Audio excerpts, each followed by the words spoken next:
Hello, guys, and welcome back to another part or episode of Nothing But Football. Spotify people, we're back. It's been a second.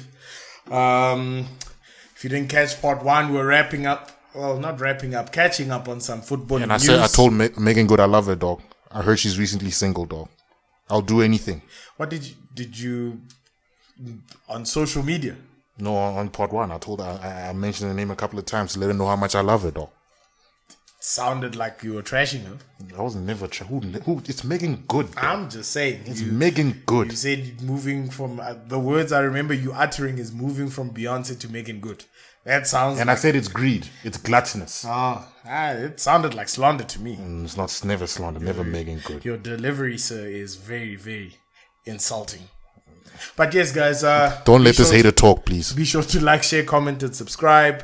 We were talking about the table, some news concerning Chelsea mainly. And how Portion likes pegging. All right. Apparently I do. But I think we also mentioned some of the teams in the table. We spoke about Arsenal. We don't really need to talk about Man United, but I think we will shed some light on you guys. Because I do think that you guys have actually turned your form around. It was 3 losses in your... 2, yeah. It was 2 losses and a draw, ne? It was 2 losses, then 4 wins, yeah. Yes, okay. 2 losses and 4 wins. The loss was in Europa League. Okay. Oh, sorry, yeah. I don't know why I remember that. But yeah, you guys were on a losing streak, and it seems as though you're on a 4-game winning streak. I think praise should be given. I'll start, obviously, with me. Then hand over to the other Arsenal supporter to see if he's got something positive to say. They played easy teams. Are you using excuses that people were saying about us? Yeah.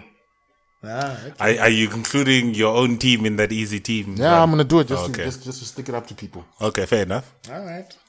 Pettiness is a quicksand, dog. Before you know it, you find yourself down there with those things that you were marking. The pettiness will only get lost when we're no more top of the league. You called Arsenal an easy team. I'll leave it there. All right. No. I wasn't even talking about us, Arsenal, as an easy team. I'm talking about the fact that when we were top of the log, unbeaten, they said we played easy teams. Yeah. So I'm saying there's no such thing as easy teams in the Premier League. I'm just going with what they said, but let me let you finish. Let me not be Kanye on your moment. Yeah. No, I commend Ten Hag for dropping players that needed to be dropped in the squad. I mean, Maguire has finally been put to rest in your team. And, Varane has been extraordinary. No, well, extraordinary is a bit strong. No, it's but right. He's been good. But combination, that word struggled to come out. That combination between him and Martinez has been quite good. Malacia is a decent player. Dalo has finally got some freedom to push up. Defense is not his strong point. We all know that, but it's been covered very well. McTominay looks decent. I'll praise you. I'll praise you that way. Your attack also. Sancho's been leading you guys. They were coming up with ridiculous stats, saying he had an average of 1 goal per manager he's been under. Or something. It was quite stupid. Yes. So Shane, now he's putting some respect on his name. So yeah. Uncle Curtis, let me sing praises your way. Dog, they're playing decently. Yeah. I don't think it's anything to get too excited about with that team. There's still a lot of changes that need to happen with Man United. Is that like 4 managers? It's basically, you know what's the thing, Nat? With the timing of the Ten Hag signing, that will be with Arteta when he first joined Arsenal halfway through the season and we won the FA Cup. It's just unfortunate for Man United they got him at the beginning of the season, or fortunate, depending on how you want to look at it. The rebuild might be quicker, but it's nothing to get too excited about just yet. They are going to play tougher teams. They are going to lose some games. They are going to have dipping form. They're playing City next. So. They're playing City next. You can see it with, I don't think he wants to stick with McTominay for the long foreseeable future. He has to get another centre back. I think Martinez is going to get a couple of red cards in this Premier League eventually. So to me, Bulldog? yeah, dog. That guy is very reckless with certain tackles, man. Like It'll be like that OG Nice player who got a red card in the first 9 seconds of the game. I didn't even see the tackle, but I was shocked when I saw that stat. 9 seconds. I was like, hectic. But either way, good coaching. You can see with the way he wants them to play. You can see they're able to execute it 80% of the time. You can see there are players that'll have to go because they can't execute what he wants. Remind me, we must talk about that stat. I was gobsmacked. But yeah, any word from you about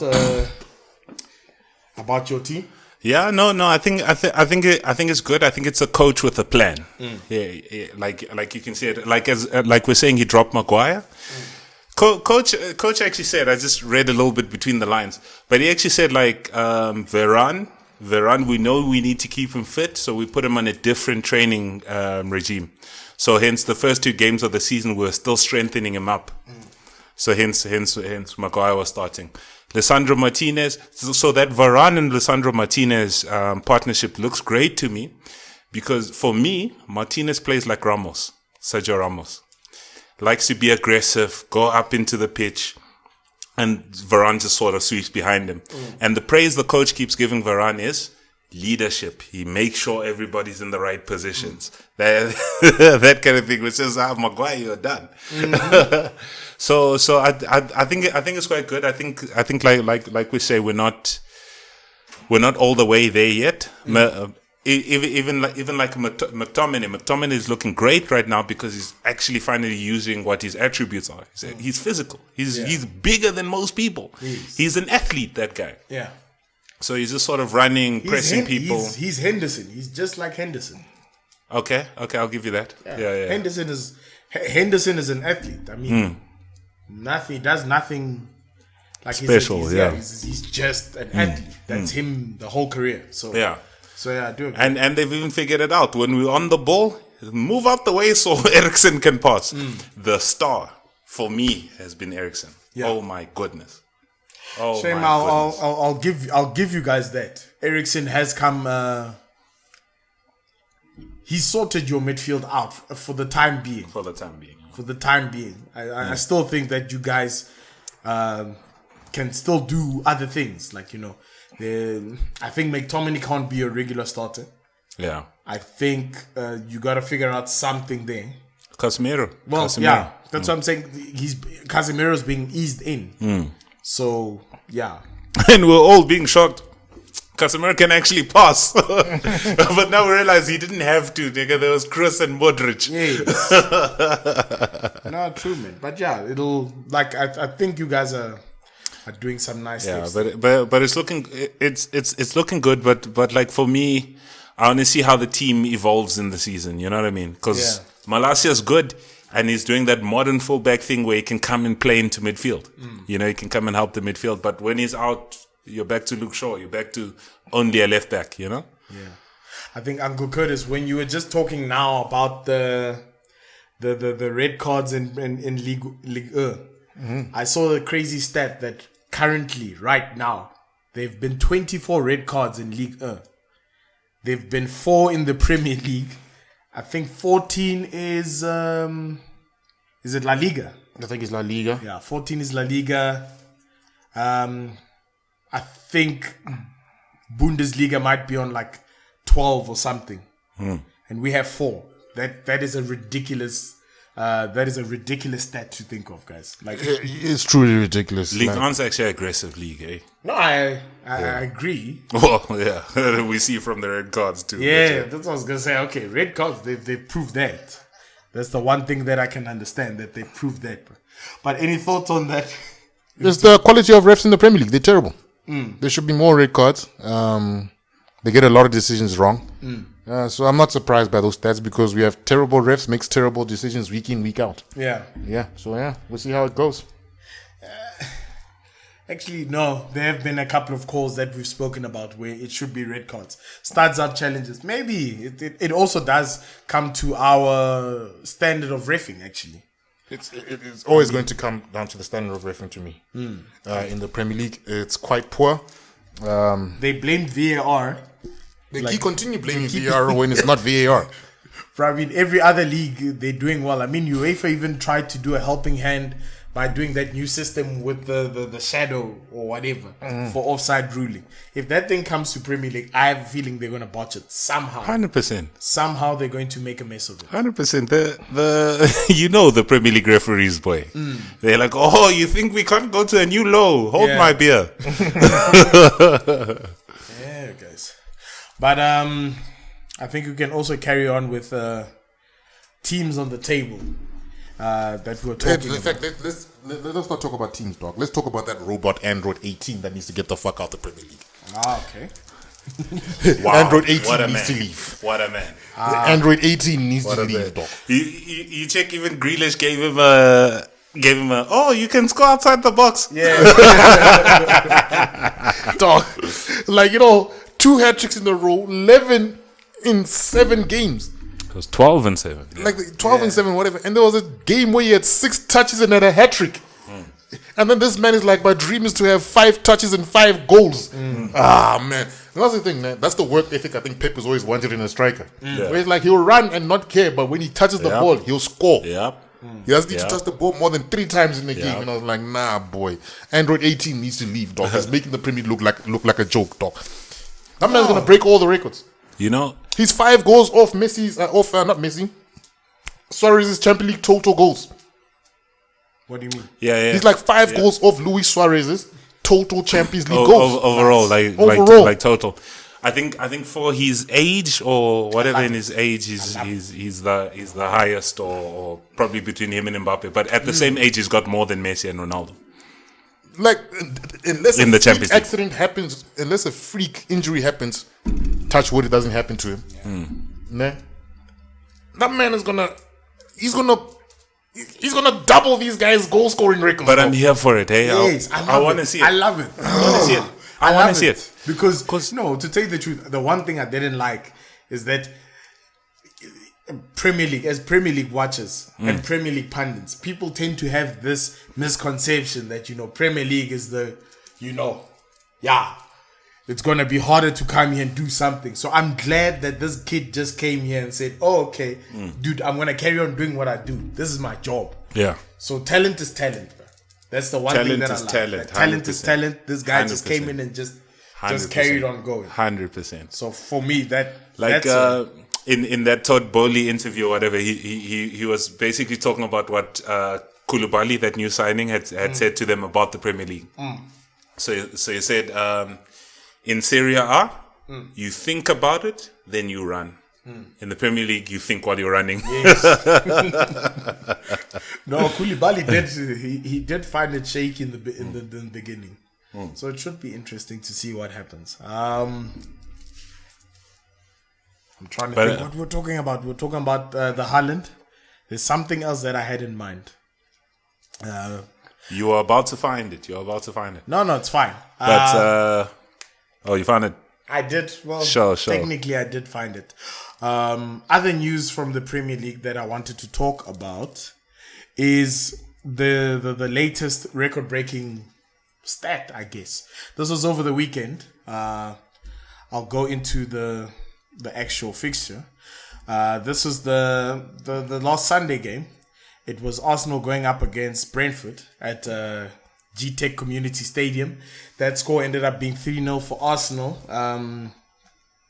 with goals from Saliba, Gabriel Jesus and Fabio Vieira. But the one thing that actually caught more highlights is that there was a 15-year-old started. Oh, sure. He was handed his debut and he became the youngest Premier League player off the bench. Off the bench. I think he was 15 years and 181 days old. Yeah.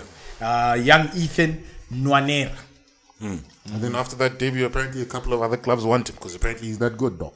Yeah, no, because they said he's been lighting it up there at the Premier League under 18s.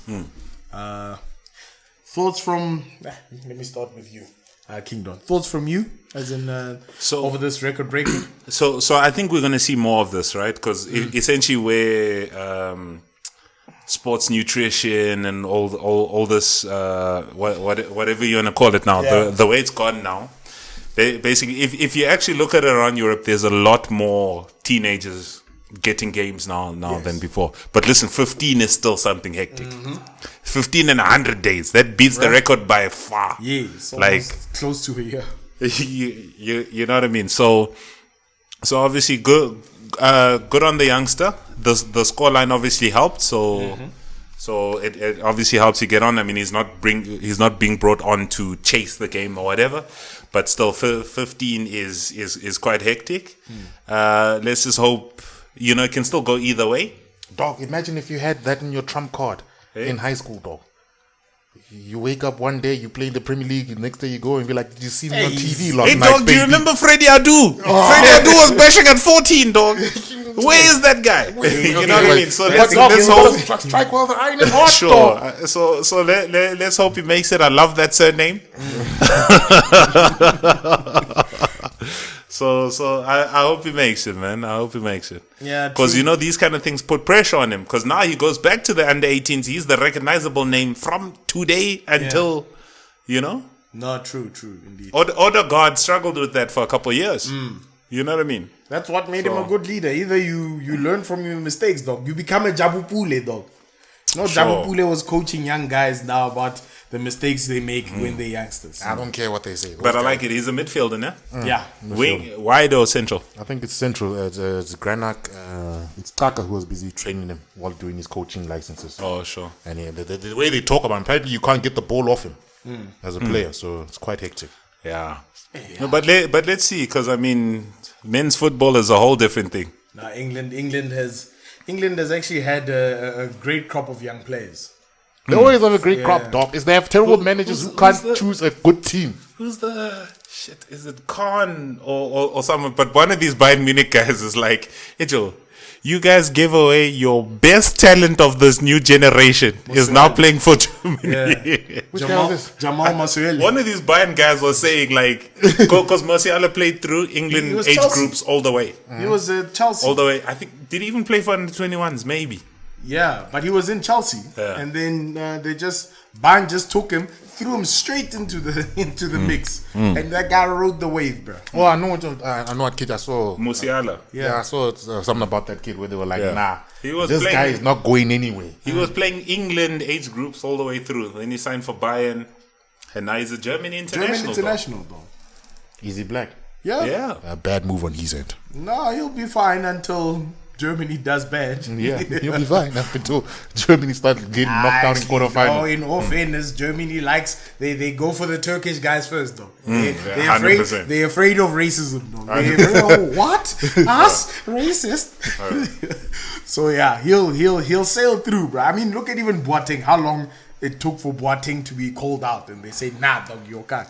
They called out. But he was still the golden generation. Yes. Remember that age group one under 20 or whatever, Europeans or whatever. Yeah, and they were winning things. So that's why I say Boateng lasted for a while. I mean, they were kicking him out with Thomas Müller. They padded it with Thomas Müller. Like, nah, you guys are old. So yeah, fair point. In other results, I think I won't say surprise result, but it's more of a what the hell is going on.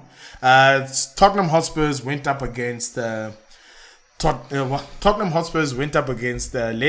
at Tottenham Hotspur Stadium, and that result was 6-2 to Tottenham, with a 13-minute cameo from Heung-min Son. I think he was benched and he scored a hat-trick in 13 minutes. Goals from Bentancur, Eric Dyer, and Harry Kane. From Leicester's point of view, it was James Maddison with I think it was a spectacular goal, a left foot strike. Yuri Tillemans' penalty as well. Let me start with you, Uncle Curtis. What is going on at Leicester? Dog, they gave a manager shitty tools and expect him to continue performing miracles. Yeah. I'm not blaming Brendan Rodgers over there. Yeah. That keeper, Danny Ward, that guy is conceding goals at this stage. Yeah. You don't have to it was when at one stage people said, fuck it, shoot from anywhere. It's Kepa. That's what Danny Ward is basically doing, dog. But to tell you the truth, the guy was a solid bench goalkeeper like for a while. He's been in rotation. He's never left. You're good when you come off one game there, one game there, one game there, dog. But you get what I'm saying? What do I want to say about this thing? Tielemans stays, Vardy's getting old. Ian Nacho's decent. Park Daxon Daka. Patson Daka. He's decent, but he's no Jamie Vardy either. I think like with Ian Nacho and Daka, they need to change the way they play to get the best out of them. Yeah. Which means you have to change your midfield. Right? Then you're looking at defense. I don't remember anybody great in defense. Well, they sold the great one. They sold the great one. Right? And then we look at James Justin, but he had a big injury. Yeah, James Justin is coming back from injury. Then you lose your keeper, Peter Schmeichel, to OG Nice or something like that. You lose another player to another club, and you use I think they lost a third player that was decent as well to another club. Those guys sold like 3. You basically could say they sold the spine of the team. Yeah. And I expect it to perform the same way. I think he will turn it around. That's why I don't think there's even pressure on him. Like, they're still scoring 2 goals there. It's just that they're conceding too much. Yeah. To score 2 against Tottenham is still a tall ask. But now it's just you conceding too much. So, yeah, we'll see how it goes, man. But, yeah, it's not the manager. They're down the tools. Listen, for me, they did this manager dirty, right? With him and his connections to Chelsea and all that kind of thing, if they were decent, he should be the Chelsea manager to me. Yeah, true. To me. But they did him dirty. I think they just refuse to spend. I don't know if it's genuine. No, like I think we were speaking about it last week, and we kind of just wrapped it up to. I think progression-wise, the ownership probably feels like they're not going to spend more because they've been spending in order to get into Champions League, and they just keep falling down and down. So they're just saying, "Hey, guys." But you know, the whole Leicester model was never big purchases. It was never big purchases. So they've even fell off on finding the gems. Kante wasn't even League 1. Kante wasn't even League 1. Kante they signed from League 2 or whatnot. But you can't take FIFA seriously. You can't take the game FIFA seriously. Sorry guys, what he was showing me is in the new FIFA. McTominay's rating is 80 and Camavinga 79. Makes sense. What? It's not on potential, it's on right now. On right now, if you see what Camavinga's doing to... Okay, okay. I understand. Camavinga last season wasn't... Camavinga has a higher ceiling.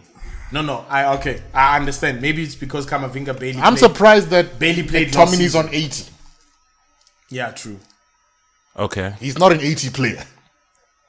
But you... I'll give him FIFA rating. I'll give him 70 to 75. Nah. He's not great at shooting. He's not great at defensive work. He just has a workhorse.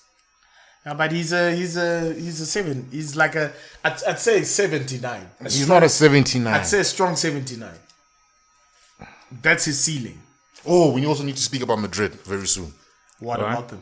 Have you seen that black lineup, dog? Oh, okay. I might support Madrid because they are so black. I don't know if you guys saw this. I'm gonna do a quick breakdown of what happened this weekend. So basically, it was Madrid going up against Atletico Madrid. Then before the game, I think they asked the captain of Atletico Madrid, Koke. So there's been controversy in Spain about Vinicius Jr. Every time he scores, he dances. So now they've started to say that it's disrespectful. They're saying that, it has an air, like a bit of cockiness to it. Long story short, words like monkey were thrown around. He's dancing around like a monkey in the stadium, yada yada. Obviously, racist undertones, and some brave Spaniards just chose to say I don't like Koke now, dog. So Koke came out and said, listen, it's basically inciting the Atletico Madrid players, not players, the fans, to kind of react if Vinicius dances. He said, I know my fans. If that guy comes here and dances, they're going to have something to say about it. So, I think you saw there were a lot of those promos of people saying the Brazilian guys coming out. Neymar came out then. I think it was Baila or something. Neymar, Ronaldinho came out. They all said, Carlos. They all said, bruh, dance, young man. like, don't let the world stop Pele you from, came out. Yes, don't let the world stop you from being happy. Everyone kind of joined on the bandwagon. It's like, nah, dude. And that's leading up to the game. Yeah. This wasn't even in reaction. Yes. This was already. They were already telling him, if you do it, we're going to burn some. They were already burning the crosses on his front lawn before anything happened. So yeah, long story short, the score was 2-1. And he danced. No, I think Rodrigo scored, a fellow Brazilian. Yeah, he didn't score, but he danced. He still danced. No, they danced right in front of the supporters. That video was beautiful to watch because they saw them coming and they just started standing up. Oh, what the fuck are you doing? And they danced all the way in front of them. So it was a kind of a little small victory. I'm assuming you are leading up to the fact that the core of Madrid is black. That's pleasing you. It's Camavinga. It's what's that other Tchouaméni. It's I don't think Rodrigo. Camavinga starts yet. He started that game. Maybe that game, but the strongest 11 is Tchouaméni first. No, but they both played. Then Rodrigo on one wing, Vinicius Junior on the other wing, I think Benzema wasn't playing, so and then as well as who's this man in defense? They have a Benjamin Mendy. He's also young, not Benjamin. Furlong Mendy. Furlong Mendy. Rudiger's there at the back. Rudiger's there. Dog, that's 6 black players in Spain, dog. Militao. That racist ass country, dog. Militao. When's the last time you ever heard of 7 black players in the Madrid team and these guys are happy? Right. They're 7 for 7 as we speak. Bro, I must say, even if you look at Barcelona, Barcelona is also quite black. Barcelona, you've got Ansu Fati, you've got Memphis Depay, you've got Dembele, you've got Aroja defense, you've got who else? I feel like I'm leaving another young proud brother in there. But I'm just happy But for there's a lot. for the guys at Rafinha is part of the setup. Sure. Dest. Yeah, Dest is black. Serginho Dest is black. So it's quite a lineup. That's good, but especially that midfield combination of who's going to be whatever the other guy name is and Camavinga. That's 10 years of domination of football if it goes right. That's 10 years of domination in midfield. I won't lie. The most lovingly insulting racist headline I remember seeing is when Ansu Fati just broke into the Barcelona team, and the words they used in headline, they said he's as fast as a thief running through the Barcelona markets. That was like, I was just like, wow, guys, I get you complimenting him, but you see nothing wrong with this. But it's good. Yeah, but I'm just saying, I'm happy about Madrid. I'm happy. Racism, man. I might support them outside. I might get a Madrid shirt there. With Tchouaméni at the back. There's a lot of guys who support Madrid who I won't get shirts because of them. Oh, shout out to Pala. Yes. No, same as Barcelona. Some Barcelona fans were loud, so you won't join them. Right now I'm saying suffer, you assholes. But for now, yes, I do get it. One day we need to have a poll on the most annoying fan base. It's United fans, easily. No. He knows it's true.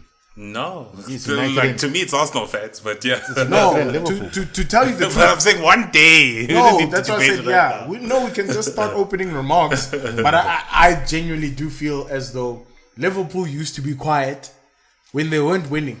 They are right now the most annoying guys. But it's slowly going away.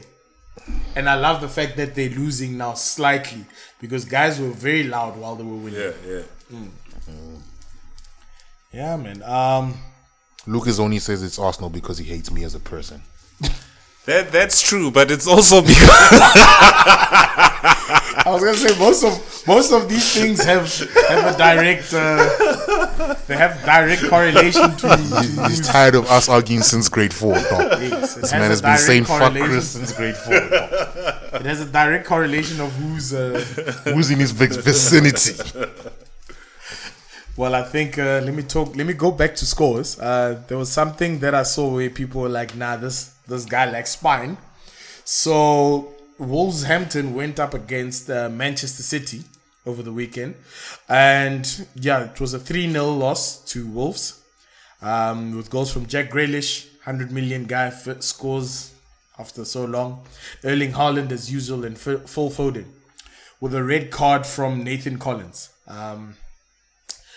I'll actually bring up the point. I was going to ask you guys. No, let me start by asking you guys from a City point of view. How do you view this this game and the scoreline, particularly considering that Phil Foden and Jack Grealish are on the score sheet?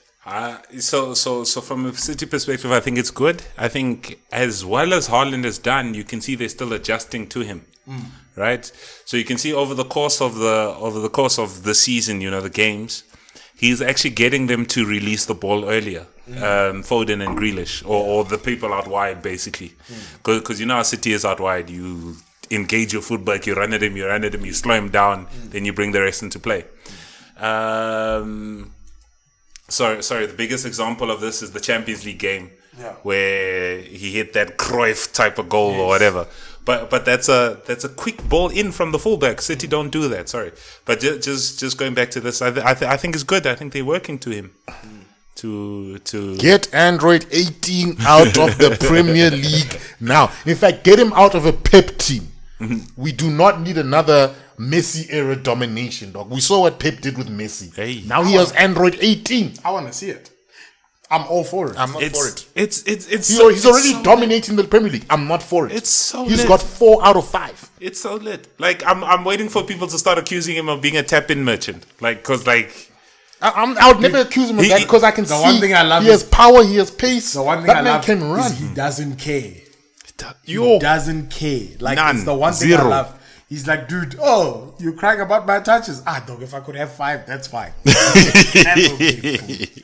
The one thing that I wanted to talk about is before the game, there was a lot of controversy because apparently the Wolves goalkeeper walked up to Kevin De Bruyne and kind of tapped him on the shoulder because in the last game, I think Kevin De Bruyne Put 4 past him. and he tapped him. He's like, bruh, please don't score 4 again. So a lot of people were crying. Weak mentality, dog. Yeah, like that's a weak mentality type thing. Do you think it's weak mentality or do you think it's just banter amongst teams? Yeah, look, that's weird. If you went the other route, we'd be sitting here like the MJ documentary, and I took it personally. Yes. So it's probably easier just to be nice to him. You see, De Bruyne didn't score. Nah, exactly. He didn't score. He assisted this time.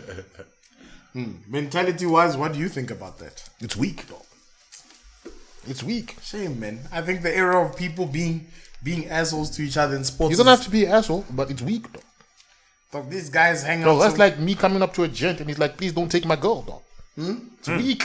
No, not like that. What if that girl took your goal? What if that gent took your goal 4 times last year? It's still weak, dog. It's weak. Nah, man. What have you done to improve since then, dog? What have you done to get your 1 back? I just. Dog, all you need is 1 shot back. All you need is 1 back and be like, don't fuck with me, dog. It'll still be 4-1. Hey, I just think that it's just Premier League banter. You know what it's like, dog? There's this new TikTok trend, dog, that I saw the other day.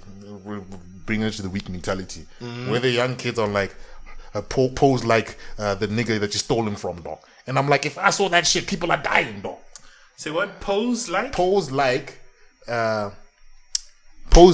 her, like, you know what was it called again, man? Pose like niggas pose like the guy that you stole him from.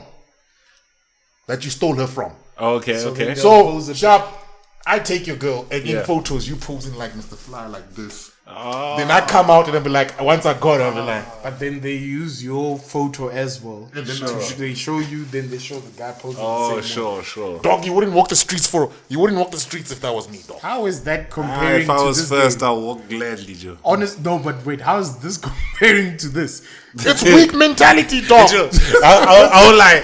This season, he's been pulling his analogies from deep in the back pocket. That's what I'm boy. saying. Deep. It's weak mentality, dog. You can't let people speak about you like that. Dog, you went very far with that. You can't let people speak about you, dog. When people, it's like, dog, when somebody speaks to you and they have no bass in your voice, you know you own them. He's your bitch. All right, no, fair. That's I don't know what to say to that. That is an interesting. You've made me lost for words, bro. What analogy was that, actually, bro? Dog, it's like, you know when a woman talks to you and she comes with a humble voice, dog. Yeah, you know you got it in your back pocket, dog. All right. When she comes with Ntate, it's over, dog. You have some very interesting takes, bro. I really, yeah. Don't let him in the liquor cabinet before we record. Okay. Nah, but I think we've spoken enough about. We'll chat Liverpool next time. We've spoken enough about football. We don't talk about loser teams, dog. Ouch. Okay. I actually did want to talk about Liverpool the last time. You interrupted me and you said no. Let's stop talking about teams on the table. But I feel as though we can't talk about Liverpool. We can't talk about Liverpool yet because they didn't have a chance to kind of redeem themselves because their game was postponed. So I think we'll just leave them for this week. But we're watching you, Liverpool. And don't forget, guys, Arsenal are top of the table up until the end of September. Oh, have some faith, dog. September ends like freaking tomorrow. Minimum. No, we're in international break. So either way. Like sharp. So for 2 weeks. No, Lucas, no. I'm saying minimum. It's another week. I got my weekly. Where's the bravado, dog? No, I got my weekly tweet, dog. Come on, put your balls on the table, dog. Dog, it's like there's no greater feeling. May is coming, dog. The one thing that's guaranteed is that there's a new body in England in the ground, and we're going to be top of the table for 2 weeks. That's the 2 things that are guaranteed right now. Alright. Gabriel Jesus, let's go. No, wait, do they bury people, like, if you die in England and you die same time as the Queen, can they bury you or do they say, hold on? I don't know, Joe, but it might be Bavach. They close food banks. I'm telling you, that's what I say. I have a feeling in England, if you die same time as the Queen, they say, wait, hold on. Just stay in the fridge for a little bit. Sure. Yeah. You'll only go in on Tuesday when you chill. No, it's something to look into. If I do come across that information. Joe, they put our African leaders in a Patco bus. Yes. At the Queen's wedding, dog. I need them to come back and show the same humility. I saw that. They need to stop having... Joe Biden had a six-car convoy. And all our bras were put in a Richmond bus, dog. No, but some brown and beige bus. But I need them to come with the same humility, yeah? I'm tired of seeing that They're blue not. light brigade. when you see the president next time, it's like, dog, you're okay in England on a bus. Dog, as soon as that guy walks, as soon as they drop that guy at the station there, and he has to get into the plane, dog, he's probably gonna cry. Don't pay me out right now. Like, give me something fresh. I need luxury down my throat. No homo. Yeah, I think we should be done. I think that's been enough football talk. If you guys have any closing remarks, you may do so now. I don't know if you have anything else to say. Uncle Curtis? Apparently Vinicius Jr. was threatened by a television program in America not to release where he speaks out against racism. It's probably that show, man, with that real racist guy in Spain. Which one? I'll show you. I'll show you guys. It's the guy who always speaks crack. It's like back in the day when France were playing, when Henry was playing for France, and France were playing Spain, and they were calling him nigger. Like, get that nigger. Yeah. Don't let that. Those niggas are racist down there, dog. Oh, so you think? And then they caught it in training video. They're like, no, it's not like that. No, it's not like that. I'm tired of Spain, dog. Oh, okay. So you're saying basically the company in charge of broadcasting. It's a show I've seen. I just forget what show it is. As soon as I show you, because I've seen some comments out there. It's way outlandish, dog. It's way outlandish. It'll be interesting to follow that up. It'll probably I be think that's why on our next show. That's why racism in Spain is too deep, dog. They had Eto'o at Madrid, dog, and he couldn't break in back in the day. Yeah. All right, no man, we'll definitely look into that to see what happens. King Don, your final Bring remarks? back the football. Or the full fixture weekends. Oh, hey, yeah, you're gonna be starved for long. Oh, my boy. Long live Arsenal at the top of the table, dog. Yes. It ain't easy being this fly. The Queen's It favorite ain't club. easy. It's staying long at the live, top. but it's confidence until September.